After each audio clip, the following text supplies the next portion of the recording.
Assalamualaikum warahmatullahi wabarakatuh.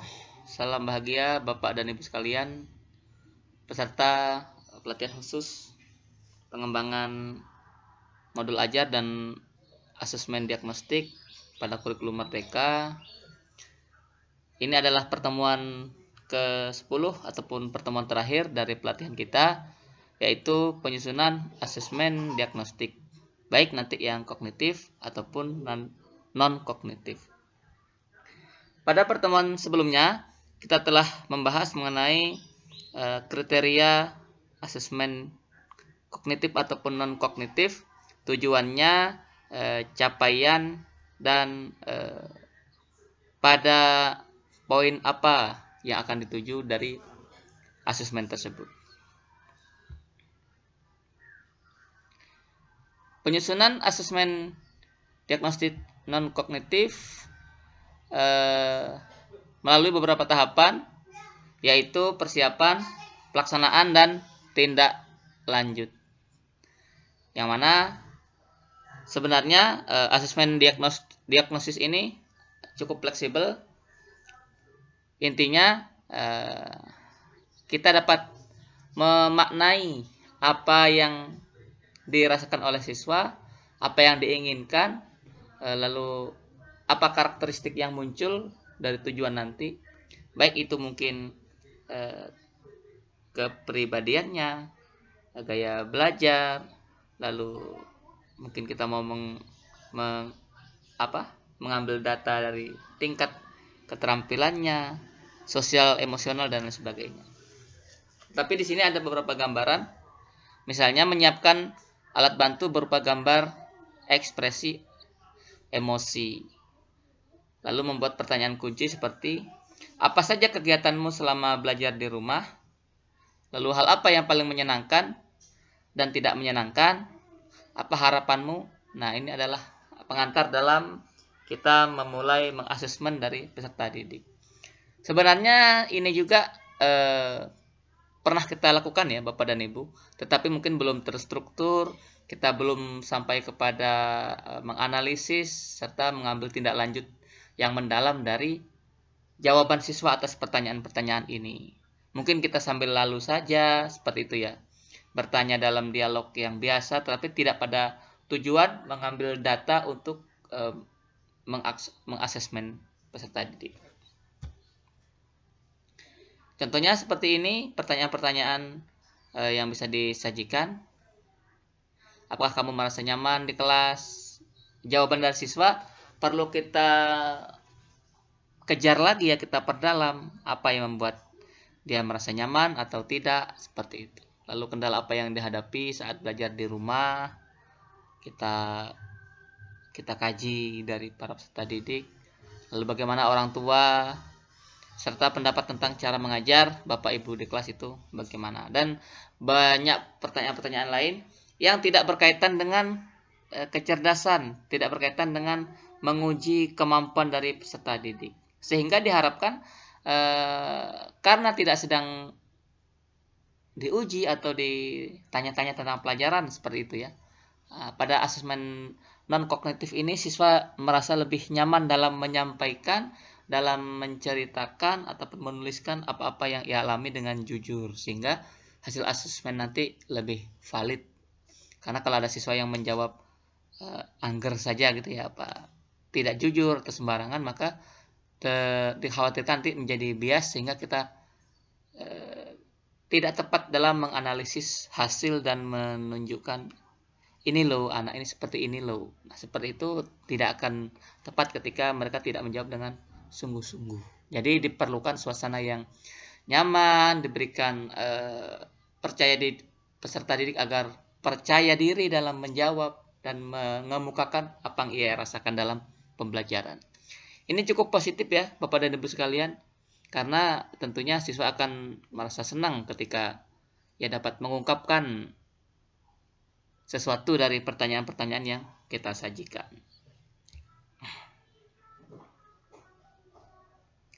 Sedangkan untuk asesmen diagnosis kognitif itu lebih kepada bagaimana kita memahami siswa tingkat kemampuan belajarnya, memaknai apa kesulitan yang dia alami, apa hambatan yang terjadi dalam belajar, lalu di level apa dia berada saat ini. Di awal pembelajaran yang akan kita sajikan. Misalnya kita buat jadwal asesmennya, kita jadwalkan. Lalu kita mengidentifikasi materi asesmen berdasarkan penyederhanaan KD yang tersedia.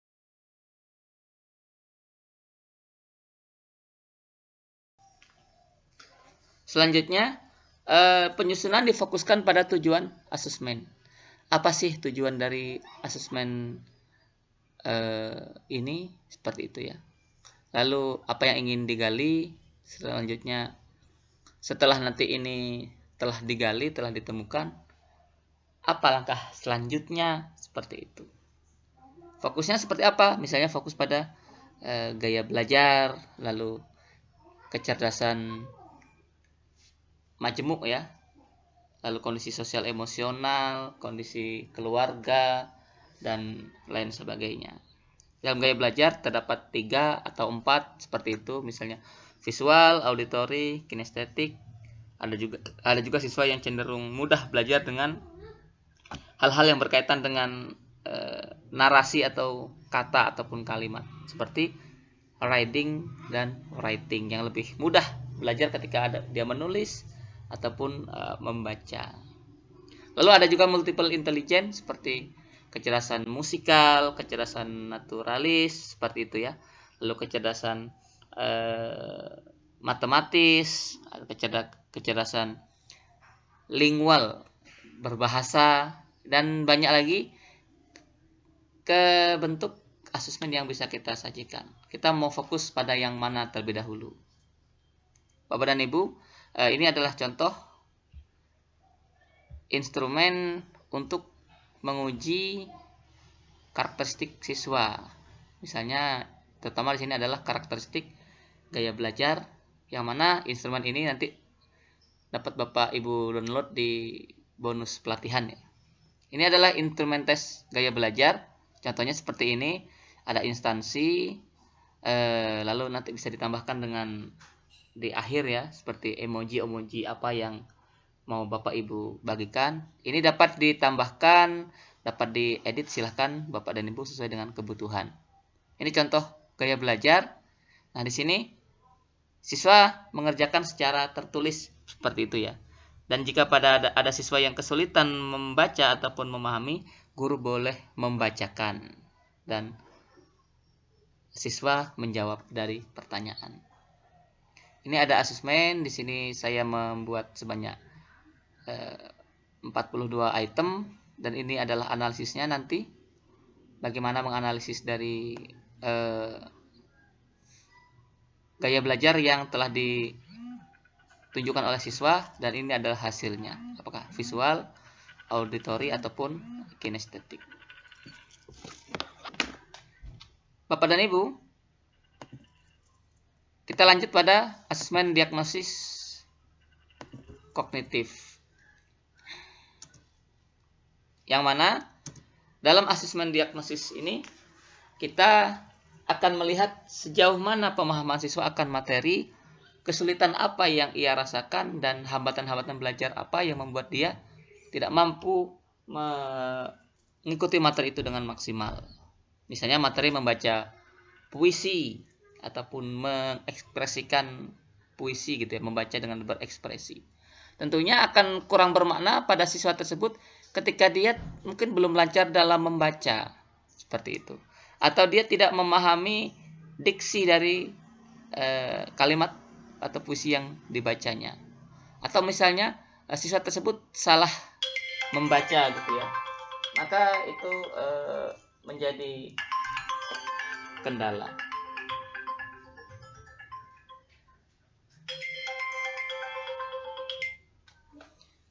Maka hal itu menjadi kendala pada anak tersebut dalam pembelajaran. Nah, ini yang perlu kita maksimalkan untuk pemanfaatan asesmen diagnosis kognitif ini. Sejauh mana sih anak-anak ini dapat memahami apa yang ingin kita sampaikan dalam pembelajaran dengan cara diagnosis. Lakukan diagnosis penilaian, lalu berdasarkan hasil diagnosis, bagi siswa menjadi beberapa kelompok. Nantinya akan ada yang di atas rata-rata, ada yang rata-rata kelas, ini yang mayoritas, seperti itu ya. Lalu ada yang berada kemampuannya ternyata 1 semester di bawah rata-rata. Atau justru mungkin 2 semester gitu ya. Jenjangnya mungkin 2 kelas. Ketika asesmen ini harusnya di siswa kelas 6, ternyata kemampuannya masih di jenjang kelas 4 gitu ya. Seperti itu. Maka kita perlu pengelompokan. Nantinya dalam suasana pembelajaran, maka kita dapat memberikan strategi pendekatan ataupun materi sesuai dengan kemampuan-kemampuan ini. Karena ketika misalnya kita seragamkan, hal ini tentu menjadi masalah ya. Siswa 2 semester di bawah rata-rata ini, misalnya kemampuannya baru semacam sebatas penjumlahan, nah materinya sudah pada perkalian, pembagian, dan sebagainya. Kalau siswa yang berada di 2 semester di bawah ini kita abaikan, kita fokus terus pada siswa yang sudah jenjangnya sesuai, maka si anak ini akan mengalami kegagalan dalam belajar. Dia tidak bisa menyelesaikan apapun materi perkalian, mau disajikan dengan strategi apapun, dia belum bisa. Karena apa? Karena memang dia masih berada pada tahap penjumlahan tadi, masih perlu diselesaikan dulu. Seperti itu. Lakukan penilaian pembelajaran topik yang sudah diajarkan sebelum memulai topik yang baru. Lalu ulangi proses yang sama untuk mendapatkan hasil yang lebih valid gitu ya. Lalu untuk melakukan adaptasi materi pembelajaran sesuai tingkat kemampuan dari para peserta didik. Bapak dan Ibu sekalian, dalam penilaian dalam asesmen ini, maka tahapan-tahapan dalam asesmen itu berlaku baik pada kognitif ataupun non-kognitif. Tahapan-tahapan dari awal seperti pendahuluan, mempersiapkan soal-soal ataupun instrumennya, mau pemberian survei atau mau langsung wawancara atau survei secara online gitu ya. Nah, itu berlaku pada jenjang kognitif ataupun non-kognitif. Lalu bagaimana pelaksanaannya, tindak lanjut, lalu evaluasi dan refleksinya.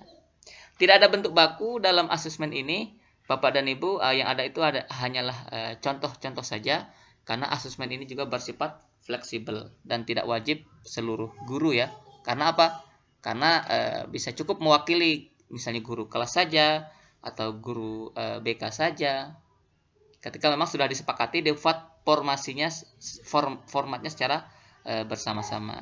Jika guru lain ingin mencobakan juga, maka itu bisa jadi juga, tetapi kalau bisa dengan fokus yang berbeda gitu ya. Fokus yang berbeda, mungkin yang lebih mendalam sesuai dengan mapelnya dan lain sebagainya. Dan yang penting adalah tujuan utama dari asesmen ini tercapai, kita dapat memahami karakteristik, kemampuan ataupun profil dari peserta didik. Misalnya hasil berdasarkan aspek asesmennya apa, kecenderungan pada jenjang sekolah yang berbeda, pada siswa, mapel, sarana dan prasarana yang ada. Maka dapat kita berikan asesmen sederhana kepada para peserta didik di awal pembelajaran atau kapan kita memerlukan, dan yang lebih efektif itu memang di awal pembelajaran. Kita akan tahu nanti beberapa saat ke depan kita asesmen lagi. Ini contoh dalam asesmen kognitif. Guru mendiagnosis pelajaran matematika kelas 5 misalnya sebanyak 5 orang dengan mengacu pada KD sederhana dari Kemdikbud gitu ya. Berarti yang sederhana, yang kita kan mau menguji saja, bagi yang sudah paham tidak jadi masalah buat kita. Lalu menyusun 10 soal, misalnya ini 10 ya, untuk mata pelajaran MTK. Kalau menurut kita mungkin kurang mendalam, kita tambahkan menjadi 20 atau jumlah yang lain. Misalnya topik yang diberikan penjumlahan, pengurangan, panjang, dan luas keliling. Nah, ini matematika kelas 5, dan juga sebenarnya sudah ada di kelas 4 gitu. Di kelas 3 pun sudah ada kepada panjang, lebar itu sudah mulai dipahamkan juga.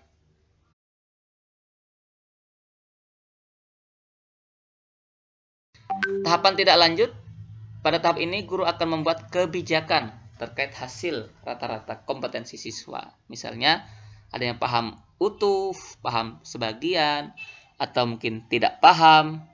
Tetapi bisa jadi juga ada yang sangat memahami asesmen yang kita sajikan. Karena kan sebenarnya asesmen yang kita sajikan itu sederhana gitu ya, jawabannya tidak begitu rumit karena memang itu tadi mayoritas soalnya jenjang yang berada di bawahnya.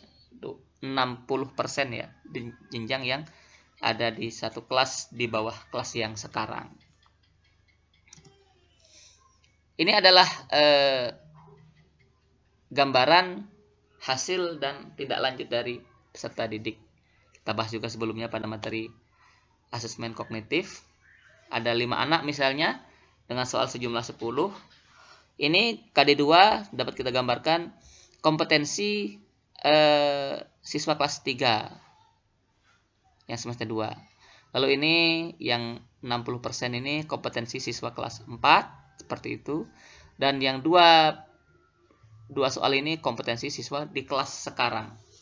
Jadi ada tindak lanjutnya, misalnya hanya mendapatkan benar 2, yaitu soal-soal di kelas 3 misalnya, ataupun 2 jenjang di bawahnya, maka kita titip ke kelas bawah, ataupun solusi lain, koordinasi dengan orang tua, ini diberi pembelajaran khusus, pelatihan pendekatan khusus dalam pembelajaran, bagaimana orang tua juga dapat memikirkan, oh anaknya memang kompetensinya sangat rendah ya, dari 10 soal hanya benar 2, kira-kira seperti itu. Maka itu bisa koordinasi dengan orang tua, bagaimana bagusnya agar anak ini mampu nantinya meningkat kemampuannya menjelang pembelajaran berlangsung, tentunya setelah asesmen ya.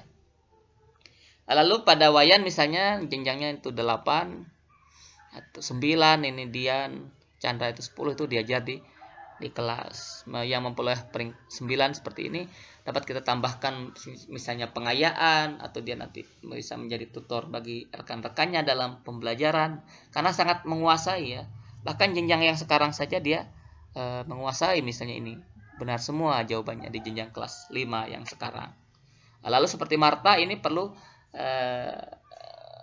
pembelajaran tambahan, lalu misalnya remedial, perbaikan-perbaikan pada materi-materi yang belum ia pahami. Karena sepertinya setelah dianalisis pada materi kelas di bawahnya yang dia benar gitu ya, materi yang lain dia belum benar. Bapak dan Ibu, penting pada tahapan-tahapan ini beberapa hal seperti berikut. Pada tahap persiapan itu sangat ditentukan oleh bagaimana seorang guru itu kreatif dalam menyusun instrumen, baik diagnosis kognitif ataupun non-kognitif, sehingga benar-benar menyentuh pada siswanya gitu ya. Nanti setelah ini dipakai, maka informasi itu dapat tergali dari jawaban-jawaban siswa. Maka perlu penyusunan yang kreatif dan sesuai dengan kondisi karakter yang ada. Pada tahap pelaksanaan butuh kemampuan bertanya yang baik, misalnya pada diagnosis non-kognitif yang metode wawancara, bagaimana agar siswa itu mampu bercerita, menyampaikan, lalu mungkin dia mengungkapkan hal yang selama ini belum dia ungkapkan dalam pembelajaran, mungkin kesulitannya, lalu mungkin hambatan yang ia alami. Nah, perlu suasana yang nyaman mungkin, lalu tidak mengintimidasi dari pertanyaan-pertanyaan kita, dan hal-hal lain yang membuat mereka mampu menyampaikan informasi kepada kita. Kalaupun mungkin metodenya adalah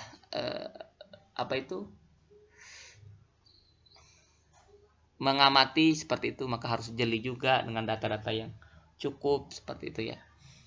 Ini dalam pelaksanaan membutuhkan kemampuan bertanya, kemampuan memperoleh data yang baik, terutama pertanyaan yang lanjutan setelah siswa menjawab itu perlu dilanjutkan ya.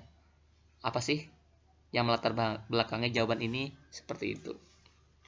Pada tahap tindak lanjut perlu kesungguhan untuk betul-betul memikirkan langkah apa selanjutnya setelah melihat ini hasil-hasil dari asesmen ini. Oh, terlihat anaknya sebagian besar kinestetik, bagaimana langkah pembelajarannya. Oh, siswanya ternyata berada di bawah rata-rata mayoritasnya. Apa langkah pembelajaran yang perlu dilakukan dan hal-hal lain, sehingga siswa pun merasakan, oh setelah menjawab kemarin soal-soal saya memang merasa kesulitan, oh ternyata ini, ternyata saya diberi bantuan oleh guru dengan pendekatan seperti ini. Jadi siswa antusias nantinya dan merasakan langsung dampak dari dia menjawab, menyelesaikan asesmen yang telah kita sajikan.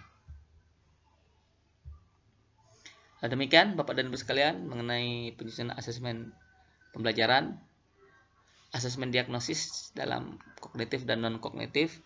Nanti Bapak dan Ibu bisa melihat beberapa template dalam bonus yang telah dibagikan, itu dapat dipahami dan dapat digunakan serta boleh dimodifikasi, silahkan disesuaikan dengan keperluannya. Terima kasih atas kebersamaannya, terima kasih juga atas waktunya dan hal-hal yang membuat kebersamaan kita ini semakin bermanfaat. Saya mengucapkan terima kasih banyak pada Bapak Ibu, kepada para peserta, dan mohon maaf sekiranya terdapat kekeliruan, kesalahan dalam penyampaian saya dari awal sampai akhir. Saya mohon maaf yang sebesar-besarnya. Kita berjumpa lagi pada momen selanjutnya pada pelatihan e-guru yang reguler maupun pelatihan khusus yang diselenggarakan oleh e-guru. Mudah-mudahan Bapak dan Ibu kita semua sehat selalu dalam mendidik peserta didik. Saya akhiri, wassalamualaikum warahmatullahi wabarakatuh.